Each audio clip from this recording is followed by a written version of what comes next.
pessoal, tudo bom com vocês? Eu sou Juliane e você está no canal Vai e Veja. Por aqui eu falo a respeito de história e literatura. Se você se interessa por esses dois temas, não deixa de se inscrever. Hoje nós vamos conversar a respeito do tráfico de drogas no Brasil, mais especificamente na cidade do Rio de Janeiro. Posteriormente eu pretendo falar também de São Paulo, mas eu escolhi falar primeiro do Rio, porque a questão no Rio é bem mais complexa. São 3 facções, tem a questão das milícias, enfim. É muito complicado, é um tema muito complexo. Eu não sou especialista, tá, em segurança pública, nem nada disso, então tenham em mente que é uma pessoa formada em História e Letras, pesquisando a respeito do assunto, tá bom? Para fazer esse vídeo, eu me baseei nesse livro aqui, não sei se dá para vocês verem, acho que não, O Dono do Morro, Um Homem e a Batalha pelo Rio, do Misha Glenny. O Misha, ele é um jornalista inglês e ele se interessou em pesquisar a respeito do tráfico de drogas no Brasil. Ele veio para cá, pesquisou sobre o NEM da Rocinha, né? O livro trata da gestão, entre aspas, aqui do NEM, certo? Então, é um livro muito bom, super recomendo. Se você quer entender um pouco sobre o tráfico de drogas no Rio de Janeiro, esse livro com certeza irá te ajudar bastante, tá? Estou longe de esgotar o tema. Hoje eu não vou falar, nesse vídeo eu não vou falar do NEM, porque senão eu ficaria um vídeo imenso de mais de 40 minutos, se eu fosse falar tudo. Então eu vou falar primeiro, do surgimento do tráfico de drogas e tal, do surgimento do Comando Vermelho, e daí no próximo vídeo eu falo do NEM, tá certo? E nos próximos vídeos e tal, conforme eu for fazendo as pesquisas, eu vou também falar sobre o tráfico de drogas em São Paulo, tá bom? Então, e gente, esses vídeos estão longe de esgotar o tema. O tema é complexo, o tráfico de drogas não se resume às favelas, doce ilusão quem acredita nisso, doce ilusão de quem acha que entendeu alguma coisa porque leu na matéria do jornal a respeito da prisão do dono do morro ou a respeito das brigas de facções. Doce ilusão quem acha que entendeu alguma coisa, porque a gente não entende nada, certo? Isso que a gente lê aí nos jornais é um 1% do todo. Mesmo porque os grandes empresários, né, do tráfico, que a gente não sabe nem quem é e tal, eles não aparecem nas mídias, a gente não fica nem sabendo. Quando eles são presos, assim, é uma notinha de jornal que tem. Então, não tem guerra de traficantes, eles não estão atirando para cima, a gente não sabe nem que eles existem, certo? Então, por isso que o tema é tão complexo, né? Por isso que o tema é tão complexo. E também, o tráfico de drogas, ele é feito, além desses traficantes que não aparecem, também são feitos por empresários que transportam a droga, por empresários que lavam dinheiro do tráfico, e que a gente não fica nem sabendo quem são essas pessoas, entendeu? Então, doce ilusão quem achar que todo o tráfico de drogas todo tráfico de drogas está nas favelas. Muito longe da realidade, certo? Mas vamos lá.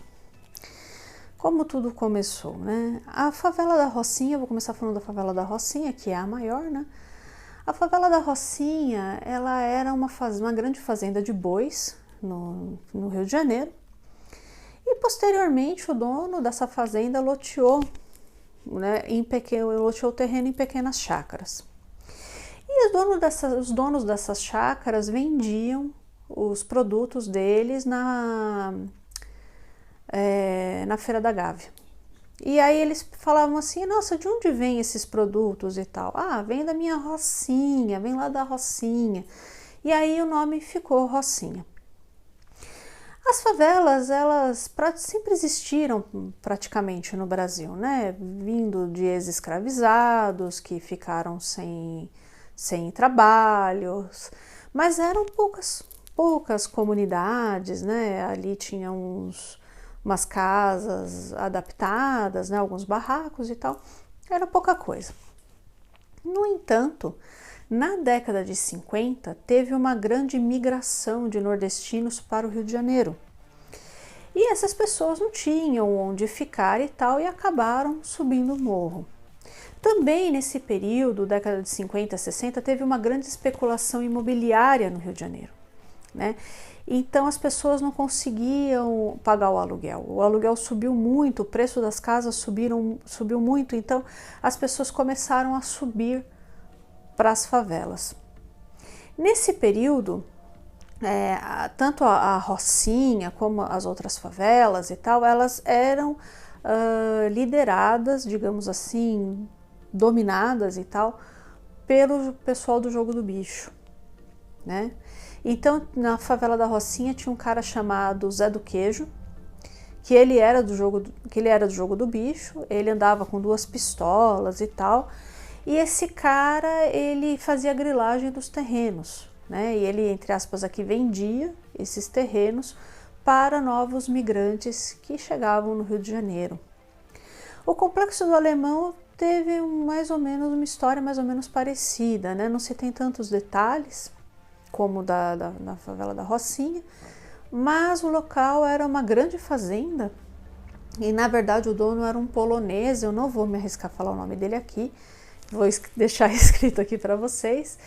E esse polonês era conhecido como alemão, né? Então o pessoal falava assim, de onde é? É lá do alemão e tal. E esse cara, ele fez um loteamento aí dos terrenos, e os terrenos acabaram sendo invadidos, dando origem aí a uma imensa comunidade, né? E também, no início, era dominado pelo pessoal do Jogo do Bicho, né? Que fazia as grilagens e tal. Também, mais ou menos nesse período aí, década de 50, 60 e tal, estava tendo os garimpos na região da Amazônia, né? Serra Pelada, teve Serra Pelada e tal, e em outros lugares também, enfim, estava tendo bastante garimpo. E aí, os garimpeiros, eles, para poderem trabalhar bastante, poderem produzir mais, eles começaram a consumir cocaína.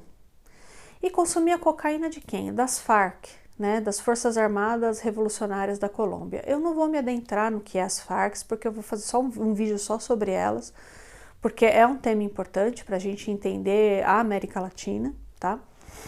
Mas esse pessoal traficava drogas. E aí os garimpeiros, eles começaram a ver o quê? Vale mais a pena eu ser uma mula do que... Mula é quem transporta a droga, tá? Vale mais a pena eu ser uma mula do que eu ser um garimpeiro. Eu ganho mais se eu for uma mula. E aí o Brasil, ele começou a entrar na rota, né, do tráfico. Obviamente, o destino final era os Estados Unidos. O destino da droga era os Estados Unidos. No entanto, o Brasil, ele tinha um mercado interno, tanto em São Paulo quanto no Rio, né? O Rio, esse mercado era e é a Zona Sul. Porque a cocaína é um produto considerado, ele é caro, tá? Tanto é que ele era chamado, em São Paulo ele era chamado de a droga dos ricos, e no Rio de Janeiro a droga dos brancos, né? Porque só a pessoa de classe média alta ou os ricos que consumiam cocaína. Os pobres vão começar a consumir depois com o crack e tal. Depois a gente fala, não vou falar a respeito do crack, enfim. Mas até então, o Brasil também tinha e tem um mercado consumidor, certo? E aí esse pessoal começou a vender a droga para o pessoal da Zona Sul, né? Focando agora no Rio de Janeiro para o pessoal da Zona Sul. E quem que fazia isso? Quem já era aí assaltante de banco, pessoal do Jogo do Bicho, apesar que o pessoal do Jogo do Bicho depois vai entrar em conflito com o pessoal, com os traficantes de drogas por poder dentro da Rocinha, e vão perder, porque o tráfico vai ficar muito rico e tal, enfim, eu vou explicar isso direitinho. E aí, eles começam a vender para a Zona Sul e a se tornar muito ricos. E durante a ditadura civil-militar brasileira, esse pessoal é preso. E eles ficam na mesma prisão que os guerrilheiros que estavam tentando derrubar a ditadura no Brasil, principalmente o MR8. E o que esse pessoal do MR8, o que eles faziam? Né? Eles praticavam o assalto a bancos para financiar a revolução. E eles eram pessoas extremamente organizadas, né? Era uma estrutura muito bem organizada, muito bem feita. Enquanto o pessoal que até então vendia drogas no Brasil era muito amador. E aí eles começam a ter contato. Então a ditadura brasileira colocava guerrilheiros junto com assaltantes, junto com o criminoso comum. E aí o que aconteceu?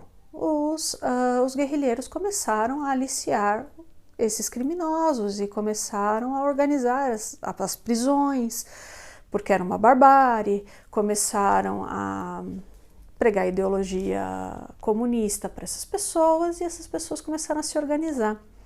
E tinha um traficante lá no meio chamado Escadinha. E esse Escadinha ele fundou a Falange Vermelha, baseado nos conceitos e na organização do MR8, e que hoje é o Comando Vermelho. E nesse contratempo, né, das organizações das prisões no Rio de Janeiro, teve um grupo que começou a questionar o poder da Falange Vermelha e fundou a Falange Jacaré, que é hoje o Terceiro Comando. Então, todas as favelas que são dominadas pelo Terceiro Comando, a gente vê o desenho de um jacaré armado e tal, enfim, significa, vem daí, né? Vem da Falange Jacaré. Posteriormente vai surgir o Amigo dos Amigos, que aí quando eu for falar do NEM eu vou explicar melhor, porque o NEM era da ADA, né? É da ADA. Enfim, então, voltando. Por que há o boom da droga, né? O que aconteceu? Bom, foram várias coisas. Muita gente acredita no movimento hippie, né? A utilização das drogas e tal. Se deu principalmente com o LSD. Mas teve uma outra coisa que fez com que os americanos usassem mais drogas, que foi a Guerra do Vietnã. Então, o que aconteceu? Para um soldado ele conseguir fazer as coisas que ele fazia, vocês sabem, né, as atrocidades que foram feitas no Vietnã e tal, para que ele conseguisse, ele se drogava. E ele se drogava com cocaína e LSD, certo? E quando ele voltava da guerra, ele voltava extremamente traumatizado. E para ele conseguir viver, ele continuava consumindo droga. Então, e de onde vinha essas drogas? Essa droga vinha da Colômbia, né? E muitas delas passavam pelo Brasil. Ao mesmo tempo, os Estados Unidos começaram a perseguir, né, e a combater a utilização e a venda de drogas, né, tanto nos Estados Unidos quanto fora. E aí começou a pressionar os países da América Latina para combater o tráfico de drogas, o Brasil inclusive. Colômbia, vocês sabem, quem não viu o vídeo a respeito do Pablo Escobar e do cartel de Medellín, vou deixar aqui nos cards para vocês verem. E aí o que começou a acontecer? Os traficantes começaram a se armar até os dentes para poder combater a polícia. No caso do Brasil, os traficantes compravam armas principalmente dos Estados Unidos, tá? Posteriormente, a Rússia entra nesse mercado paralelo de armas, né, após a queda da União Soviética. Principalmente também porque eles têm a AK-47, que é uma arma muito boa, né? É uma arma que não trava, que pode ser utilizada em qualquer circunstância, então pode ser utilizada em lugares muito quentes, muito frios, enfim. Quem entende, né, fala que é a melhor arma do mundo, ou pelo menos foi, não sei se ainda é, mas foi considerada aí a melhor arma, certo? Mas o certo é, os Estados Unidos vendiam armas também para o tráfico de drogas, tá?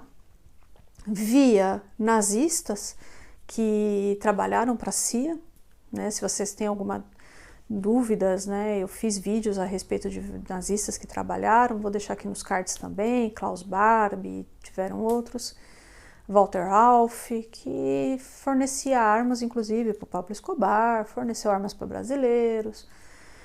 Então, o pessoal do tráfico de drogas se armou até os dentes para combater a polícia. A polícia brasileira utilizava armas fabricadas nacionalmente que não tinham muita qualidade, né? Então, o governo brasileiro passou a importar armas também dos Estados Unidos, né? Então, os Estados Unidos, vocês veem aí que eles vendem indiretamente e diretamente. E eles lucraram muito, né? Muito com esse combate, né, ao tráfico de drogas. Eles lucram lá no próprio Estados Unidos, lucram fora, né? E, enfim, eu não sei vocês, mas o que eu entendo e do que eu pesquisei, lembrando que eu sou uma pessoa leiga, tá? No assunto, não sou uma pessoa da área de segurança, mas o que eu entendo é o seguinte, né? É preso, o dono do morro é preso, outro assume, e às vezes assume uma pessoa pior, mas o tráfico de drogas, ele nunca deixou de existir, nunca deixou de existir, né? E, enfim, e a gente vai ter uma coisa ainda mais complexa, a gente vai ver no próximo vídeo, ainda mais complexa, que foi a questão das milícias e das unidades pacificadoras, que infelizmente não deu muito certo, né? Então, pessoal, e assim, para vocês terem também uma ideia, né, eu estava me esquecendo de falar, a produção de café, principalmente em São Paulo, ela deu muito dinheiro, né? Dá muito dinheiro e deu muito dinheiro, né? A industrialização paulista foi feita com dinheiro do café.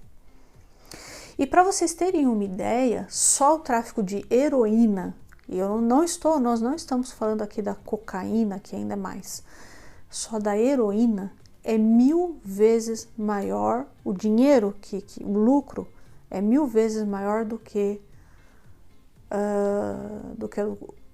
uma produção de café de São Paulo.